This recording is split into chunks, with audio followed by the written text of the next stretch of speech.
when the whole presenter list was updated, it also came to light at the same time that two well-known presenters who left the organisation, Claire Byrne and Ray Darcy, that they were continued to be paid for a couple of months at the end of the year after they no longer continued to work for RTE. Can you explain how that came about? Yes, it was agreed. It was agreed by me.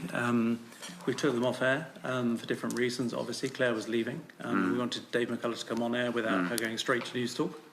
So that was partly a commercial decision. But she was paid close to 50,000. But she had, yes. It was a commercial decision about establishing Dave McCullough. But she had made herself available to work. Well, yeah, if we wanted her to work right up to when she went to News Talk, she would have done. But we wanted to get Dave McCullough onto air. Okay. The second thing is, you know, they did have contractual relationships. I mean, Ray left for different.